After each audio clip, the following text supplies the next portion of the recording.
बाळासाहेबांच्या तमाम शिवसैनिकांना तुमच्या ह्या अनिश गाढवेचा, बाळासाहेबांच्या या कडवट शिवसैनिकाचा आणि शिवसेनेच्या प्रवक्त्याचा मानाचा जय महाराष्ट्र। शिवसैनिकांनो, शिवसेना एक वादळ या तुमच्या हक्काच्या माध्यमाला तुम्ही सर्व शिवसैनिकांनी लाखोंच्या संख्येने सबस्क्राइब करा, जेणेकरून शिवसेनेच्या अनुषंगाने असलेल्या साऱ्या बातम्या, सारा माहितीपट मला महाराष्ट्राच्या कानाकोपऱ्यापर्यंत पसरलेल्या शिवसैनिकांपर्यंत नेण्यासाठी याची मदत होते। शिवसेना एक वादळ हे तुमच्या हक्काचं माध्यम आहे, शिवसैनिकांच्या आपल्या हक्काचं माध्यम आहे। त्यासाठी तुम्ही सर्व शिवसैनिकांनी या माध्यमाला सबस्क्राइब जरूर करा अशी कळकळीची विनंती करतो आणि तुम्ही ते नक्की करत असाल अशी मी आशा बाळगतो। आज तुम्ही पाहिलं असाल, संजय शिरसाट शिंदे गटाचे आमदार, दुर्दैवाने धनुष्यावर आम्हा शिवसैनिकांच्या जीवावर निवडून आलेले शिंदे गटाचे संजय शिरसाट यांचे प्रवक्ते आहेत म्हणे, त्यांनी एक वक्तव्य केलं। त्या वक्तव्याचा मी समाचार तर घेईलच, पण सध्या शिवसैनिकांनो, सध्या असं होतंय, किरीट सोमय्या, भाजपाचा किरीट सोमय्या, शिंदे गटाचे संजय शिरसाट, कदाचित पुढच्या काही दिवसांमध्ये किंवा किंबहुना आताही किरीट सोमय्याचा रेकॉर्ड जर कोणी तोडणार असेल तर ते असतील संजय शिरसाट। छत्रपती संभाजीनगर पश्चिम मधनं शिवसेनेच्या आणि शिवसैनिकांच्या जीवावर आमदार म्हणून निवडून आलेले संजय शिरसाट भविष्यात या महाराष्ट्राची विधानसभा पाहू नयेत याची तजवीज छत्रपती संभाजीनगर पश्चिमच्या सर्व शिवसैनिकांनी करून ठेवावी। या माणसाला तो विजय गुलाल लागले नाही आणि ह्या माणसाला भविष्यात महाराष्ट्राची विधानसभा पाहणे नाही। लक्षात घ्या, शिवसेनेवर ज्याने ज्याने आजवर गरळ ओकली तो माणूस महाराष्ट्राच्या विधानसभेपेक्षा त्याला महाराष्ट्राच्या राजकारणातून बाहेर करण्याची तजवीज शिवसैनिकांनी करून ठेवावी। पुन्हा कधी राजकारणात उतरण्याची यांनी आणि यांच्या पुढच्या 7 पिढ्यांनी तयारी करू नये, एवढं मात्र यांना तो चांगला धडा शिकवावा शिवसैनिकांनी। राजकीय धडा म्हणतोय मी, राजकारणातून बाहेर परत कधी राजकीय आयुष्यात येऊ नका, शिवसैनिकांच्या नादी लागू नका। आता ह्यांनी काय केलंय, अगदी गेल्या 2-3 दिवसापासून मी यांची विधानं पाहतोय, अगदी धर्मवीर 2 रिलीज झाल्यापासूनची विधानं पाहतोय। मी का म्हणालो माहितीये तुम्हाला, की किरीट सोमय्याच्या 2 पावलं हे पुढे आहेत। म्हणजे किरीट सोमय्या कमीत कमी हातात पेपर तरी घेऊन बसतो, काही नाहीतर हातात काहीतरी कागदपत्र घेऊन बसतो, त्याच्यात काही लिहिलेलं असतं नसतं मला माहित नाही, पण हातात कागदपत्र कायम घेऊन बसलेला असतो। पण संजय शिरसाटांचं तुम्हाला सांगतो, याला कसं असतं, हाड नसतं याला। त्यामुळे मनात जे आलं ते बोलून टाकायचं, अगदी बरळत राहायचं। लोक झोपेत सुद्धा एवढी बरळत नसतील तेवढे संजय शिरसाट मीडिया समोर बरळतात।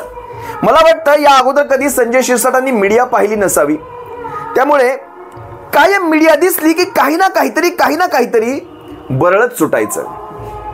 दिघे साहेबांविषयी तुम्ही सर्वांनी ऐकलात, त्यातले 1-2 प्रसंग तर असे आहेत, दिघे साहेबांचा एकेरी उल्लेख करतानाचे आहेत, मी दाखवणार नाही तुम्हाला ते।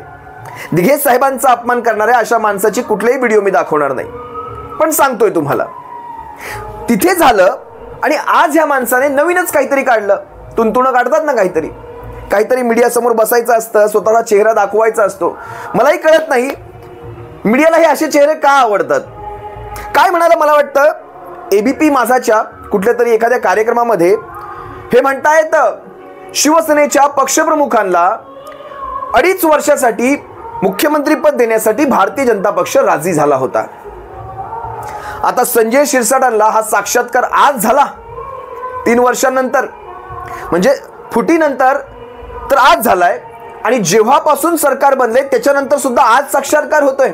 3-4 वर्षांनंतर किंवा किंबहुना सरकार आता संपायची वेळ आलेली आहे, महाराष्ट्राची विधानसभा बरखास्त व्हायची वेळ आलेली आहे, अशा वेळेस यांना साक्षात्कार होतो आणि हे सांगतात नरेटिव्ह। मी तुम्हाला तो व्हिडिओ दाखवेल, काय म्हणतात ते तुम्ही एकदा त्यांचा हा व्हिडिओ पहा, त्यानंतर पुढे मी माझं विश्लेषण करतो। राज्याच्या राजकारणात सर्वात जास्त तापलेला मुद्दा म्हणजे शिवसेनेनं काँग्रेस आणि राष्ट्रवादी सोबत जाऊन सत्ता स्थापन करणं।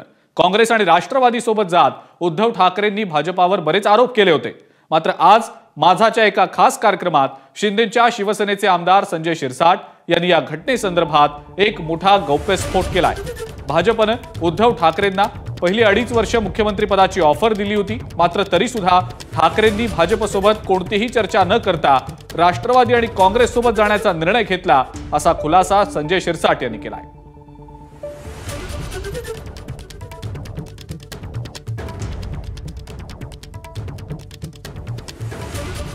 शिवसेना भाजपचं बहुमतात 19 निवडणूक झाल्या, बहुमतात आले होते. सगळेजण प्रयत्न करत होते.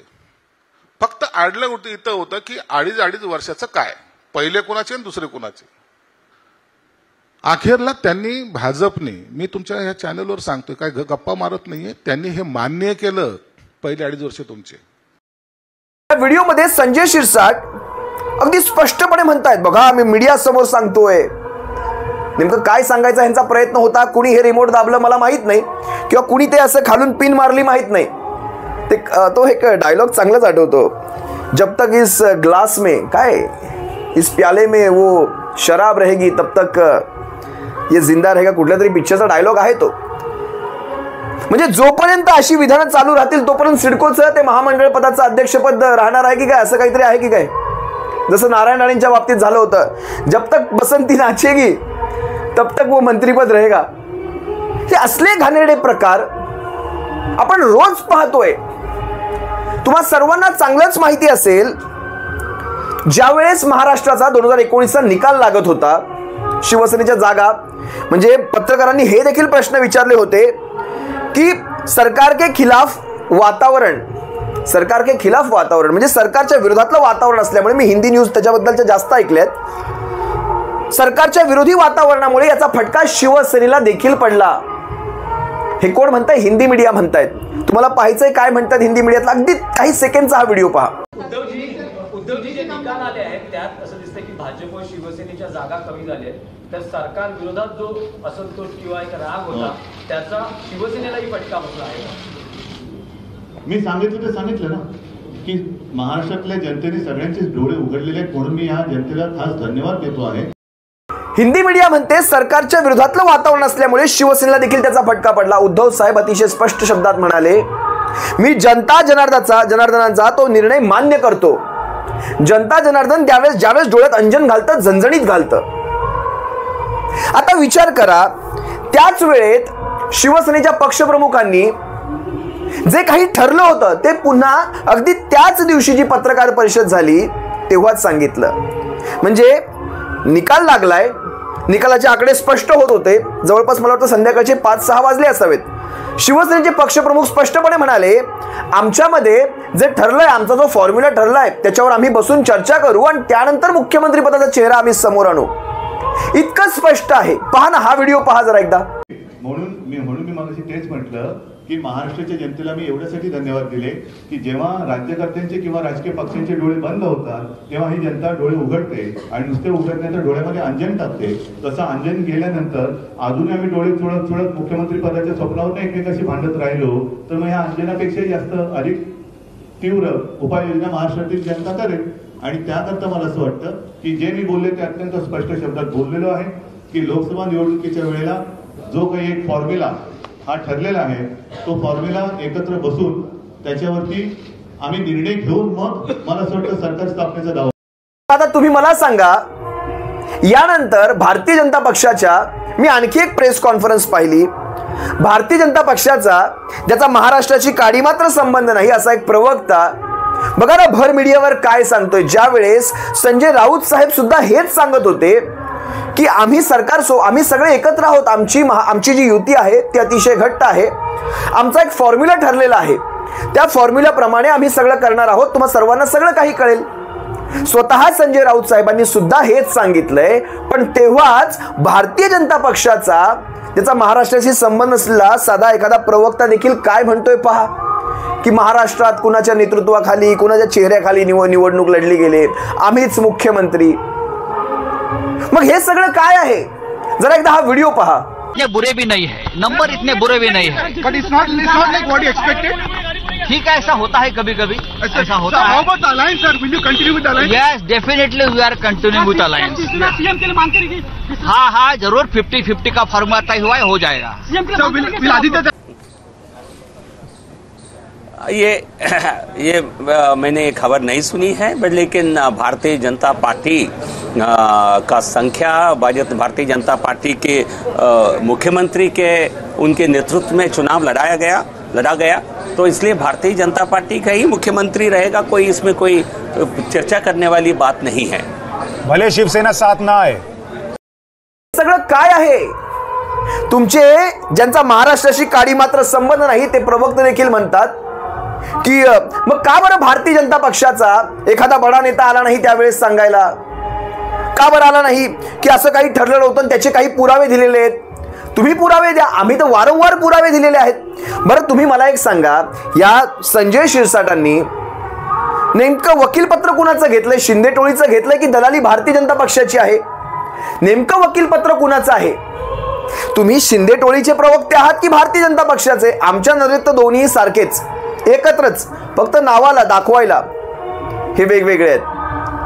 आता भाजपाच्या भूमिका सुद्धा संजय शिरसाट मांडू लागले असतील तर नेमकं म्हणजे भाजपाच्या कुठल्याही नेत्यामध्ये हे सत्य बाहेर आणण्याची ताकद नव्हती का? संजय शिरसाटच सापडले त्यांना की संजय शिरसाट खूप चांगले म्हणतात, त्यांना खूप चांगलं बोलता येतं म्हणून संजय शिरसाट बाहेर आले का बरं? किरीट सोमय्या असतील, यांचे उपाध्याय असतील, यांचे आणखी कोणी प्रवक्ते असतील, अवधूत वाघ वगैरे कोणकोणते प्रवक्ते वगैरे आहे त्यांचे, आहे एक टोळी आहे यांच्याकडे, पण हे का बरं आले नाहीत? संजय शिरसाटच का? लक्षात घ्या, या ज्या गोष्टींना तथ्य नसतं त्या गोष्टींसाठी पुढे या शिंदे टोळीची माणसं अशी केली जातात. शिवसैनिकांनो लक्षात घ्या या सगळ्या गोष्टी. आता तुम्ही मगाच्या राऊत साहेबांच्या व्हिडिओत पाहिलात कशा प्रकारे स्पष्ट म्हणाले 50-50% ठरलेलं आहे, त्याप्रमाणे आम्ही आमचं ठरवू, आम्ही बसू, आम्ही बैठक करू, आम्ही सगळे एकत्रच आहोत. आणि जर तुम्हाला विसर पडला असेल ना, कारण ह्यांच्यातर्फे कुठला पुरावा दिला जाणार नाही, पण आपणच शिवसेना म्हणून कायम पुरावे दिलेले आहेत की आपल्यामध्ये 50-50% ठरलं होतं. याची स्वतः वाच्यता देवेंद्र फडणवीसांनी केली होती, कायम केली होती. बघा, जशी पुनश्च युती स्थापन झाली, म्हणजे 14 नंतर तुटलेली युती 19 मध्ये ज्यावेळेस पुन्हा झाली त्यावेळेस बाहेर प्रेस कॉन्फरन्स घेऊन अमित शहांच्या उपस्थितीमध्ये, देवेंद्र फडणवीसांच्या उपस्थितीमध्ये, उद्धव साहेबांच्या उपस्थितीमध्ये जी प्रेस कॉन्फरन्स झाली त्यात देवेंद्र फडणवीस काय म्हणाले होते हा व्हिडिओ पहा एकदा. सरकार माननीय मोदीजींच्या नेतृत्वाखाली या ठिकाणी यावं आणि देशहिताचे निर्णय त्या माध्यमातून व्हावे अशा एका व्यापक हितातून हा निर्णय या ठिकाणी आम्ही घेतलेला आहे. आता जी काही युती झालेली आहे त्या संदर्भात आमचा निर्णय असा झाला आहे की लोकसभेकरता या ठिकाणी शिवसेना 23 जागा लढेल आणि भारतीय जनता पार्टी 25 जागा लढेल. विधानसभेच्या संदर्भातला आमचा निर्णय असा झालेला आहे की आमचे जे मित्र आहेत यांच्याशी चर्चा करून त्यांच्या जागा निश्चित करू आणि उरलेल्या ज्या जागा आहेत त्या अर्ध्या जागा शिवसेना आणि भाजप या ठिकाणी लढेल. आणि गेल्या 5 वर्षात आम्ही जे काही काम केलेलं आहे आम्हाला विश्वास आहे की जनता पुन्हा आम्हाला निवडून देईल. त्यामुळे पुन्हा सरकारमध्ये आल्यानंतर पद आणि जबाबदाऱ्या याची समानता राखण्याचा देखील आम्ही निर्णय केलेला आहे. आणि त्या दृष्टीनं जे पद आणि जबाबदाऱ्या ज्या सांभाळण्यात येतील त्याही समान पद्धतीनं सांभाळण्यात येतील हाही निर्णय या ठिकाणी आम्ही केलेला आहे. हा एकमेव पुरावा नाहीये, असे आमच्याकडे अनेक व्हिडिओ आहेत. त्यातला तुम्हाला आणखी एक दाखवतो. ज्या वेळेस ही बैठक मातोश्रीवर पार पडली होती पुन्हा युती करण्याची, त्यानंतर उद्धव साहेब बाहेर आले, त्यांनी लागलीच निर्णय घेतला नाही युतीचा. ते काय म्हणाले, बाहेर मी माझ्या शिवसैनिकांना एकदा विचारणार, माझ्या शिवसैनिकांना घडलेला प्रकार मी सांगणार, कारण सर्व शिवसैनिक मातोश्रीच्या आवारात जमले होते. उद्धव साहेब बाहेर येऊन सांगतायत की अशा प्रकारचं माझं बोलणं झालेलं आहे आतमध्ये, मी सगळ्यामध्ये समसमानता घेऊन येतोय, शिवसेनेचा मुख्यमंत्री असेल. म्हणजे आता काही जण आपल्याला हा प्रश्न विचारतील, उद्धव साहेबांच्या बोलण्यामध्ये किंवा देवेंद्र फडणवीसांच्या बोलण्यामध्ये मुख्यमंत्री हे पद नव्हतं, समसमानता होती, मग मुख्यमंत्री पद काय आकाशातून टपकलं होतं? जर सरकारमध्ये समसमानता याचा अर्थ पदांमध्ये जबाबदाऱ्यांचं वाटप जर समसमान असेल याचा अर्थ अगदी स्पष्ट होता, त्यात मुख्यमंत्री हा शब्द देखील येतो. मुख्यमंत्री हे सुद्धा एक पद आहे, हे सुद्धा एक पद आहे आणि त्याचाही समसमानमध्ये समावेश होतो. ते काय म्हणाले होते हा देखील एकदा व्हिडिओ पहा. युतीची 25 वर्षाची अधिक सत्ता होती नव्हती पण सुखाची होती, कारण आपल्यामध्ये तशी काही खेचातणी नव्हती. आणि म्हणून मला असं वाटतं काल जो आपण काही निर्णय घेतला त्याच्यामध्ये आपण लोकसभेच्या 22 जागा लढत होतो, त्याच्यात आणखीन एक वाढून घेतलेली आहे. त्याच्यानंतर जे मुद्दे आपण उचलले होते त्याचा निकाल आपण लावलेला, मग शेतकऱ्यांचा असेल, आपला 500 फुटांचा आहे, नाणारचा मुद्दा आहे, अशा बऱ्याच गोष्टी आहेत. आणि सगळ्यात महत्वाचं म्हणजे मुख्यमंत्री जे बोलले त्याचा अर्थ तुम्हाला नीट कळला का? समान जागा नाही, समान जागा नाही, समान जागा, समान न्याय, समान जागा आणि जबाबदाऱ्यांच्या अधिकाराचा समान वाटप, याचा अर्थ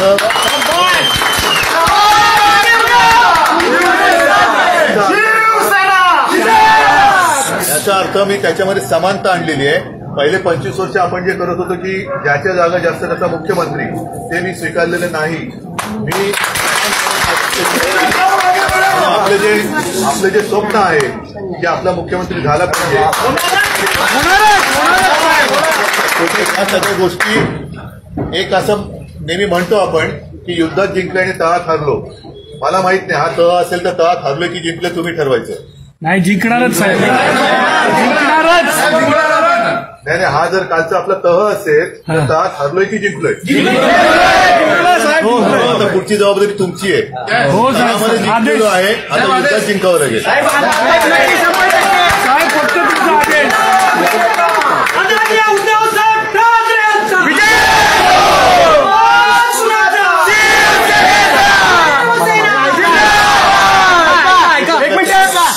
मी अर्थातच शिवसेना प्रमुखांचा पुत्र म्हटल्यानंतर जे काय मी करेन ते माझ्या शिवसैनिकाच्या हिताचं करेन.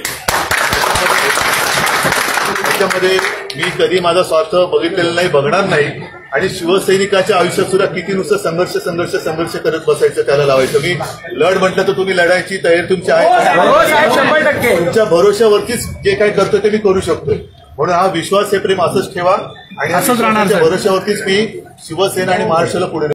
एवढ्या सगळ्या गोष्टी सुस्पष्ट असताना शिवसेनेच्या पक्षप्रमुखांनी ज्यावेळेस 2.5 वर्षाचं ठरलं, त्याच ठिकाणी मातोश्रीच्या बाहेर येऊन शिवसैनिकांशी साधलेला भर मीडिया समोरचा संवाद असेल, देवेंद्र फडणवीसांचं सगळ्यांसमोर प्रेसमध्ये केलेलं ते स्टेटमेंट असेल की आमच्यामध्ये सगळं काही ठरलेलं आहे, समसमान जागा वाटप असेल, समसमान सत्ता असेल, पदांच्या जबाबदाऱ्या असतील, तरी देखील भारतीय जनता पक्षाने यावर पलटी मारली.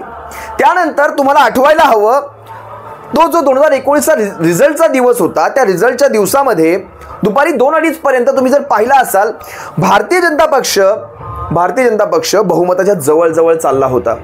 म्हणजे 130-35 अशा प्रकारच्या जागा भारतीय जनता पक्षाच्या दिसत होत्या. म्हणजे अपक्षांना घेऊन भारतीय जनता पक्ष सरकार स्थापन करेल अशी सिच्युएशन झाली होती तिथे.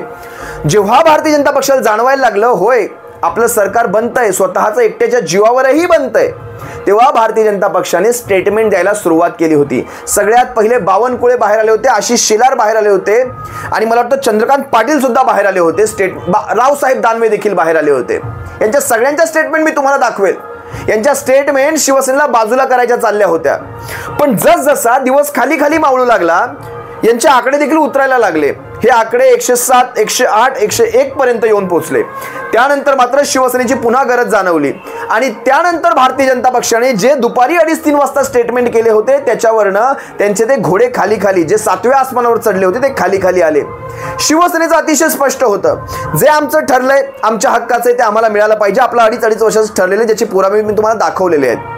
बरं, हे सगळं झाल्यानंतर ज्यावेळेस भारतीय जनता पक्षाने पलटी मारली होती की नाही 5 वर्ष आम्हालाच पाहिजे, 5 वर्ष आम्हालाच पाहिजे, त्यानंतर शिवसेनेचं भारतीय जनता पक्षाचं फाटलं. त्यानंतर देखील तुम्हाला मी एक व्हिडिओ दाखवेल. या व्हिडिओमध्ये तुम्ही पहा कशा प्रकारे हेच संजय शिरसाट मीडियाला काय म्हणतायत. ज्यावेळेस मीडिया त्यांना म्हणते की उद्धव साहेबांना तुम्ही मुख्यमंत्रीपद स्वीकारावं म्हणून तुम्ही सर्व आमदार प्रेशर टाकतायत, तर संजय शिरसाट स्वतः म्हणाले आमचं सगळ्या आमदारांचं एकमत झालंय की उद्धव साहेबांनीच मुख्यमंत्री व्हावं, पण मुख्यमंत्री पद उद्धव साहेब घेत नाहीयेत, ते नकार देत आहेत त्या गोष्टीला.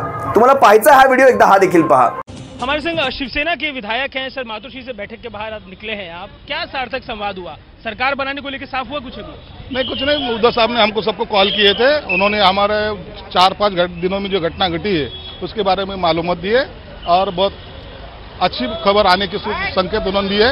आज दोपहर में शायद जल्द सरकार स्थापन होने का शायद हो सकता है, 2 दिन में सरकार भी स्थापन हो सकती है. 2 दिन में सरकार बनेगा सर, पर मुख्यमंत्री पद कौन रहेगा सर? आपके पास आपके हिस्से आया है मुख्यमंत्री का? हम लोगों को तो लगता है हमारे उद्धव साहब मुख्यमंत्री बने, उसमें क्या दो रहा है. आप लोगों ने लेकिन जब पक्ष रखा कि उद्धव जी बने तो वो तो मना कर दिए, वो तो कह रहे हैं कि कोई शिवसैनिक बनाएंगे तो किसको बनाएंगे? ये उद्धव साहब का खुद का निर्णय डिसीजन है, उसके अंदर वो जो डिसीजन लेंगे वही हमारे को रहता है, आदेश रहता है, इसलिए उसके बारे में हम कॉमेंट्स नहीं कर सकते. हमारी मांग थी आप बनो, आप नहीं बनते और किसी को बनाओ, हम उसका स्वागत करेंगे। या व्हिडिओमध्ये स्पष्टपणे स्वतः संजय शिरसाट सांगतायत की उद्धव साहेब नकार देत आहेत। या सगळ्या गोष्टी इतक्या सुस्पष्ट असताना यांना तो भस्म्या झालाय का? मेंदूचा भस्म्या? सगळं काहीच लक्षात राहत नाही, फक्त हेच लक्षात राहतं की काय सगळ्यांना यांच्या खोक्यांची ताकद, भिनलेत नसानसांमध्ये ते खोके। असो, जास्त काही या विषयावर बोलत नाही, पण तुम्हा सर्वांसमोर एक पुराव्यांची अख्खी सिरीजच घेऊन येतो, जेणेकरून तुम्हा सर्वांपर्यंत त्या काळात 2019 मध्ये घडलेल्या गोष्टी देखील बाहेर येतील आणि ह्यांचे सारे ते बुरखे फाटतील, ते खोक्यांच्या आड लपलेले बुरखे फाटतील। तुम्हा सर्वांची रजा घेतो। सप्रेम जय महाराष्ट्र बाळासाहेबांच्या शिवसैनिकांनो, काळजी घ्या। जय महाराष्ट्र।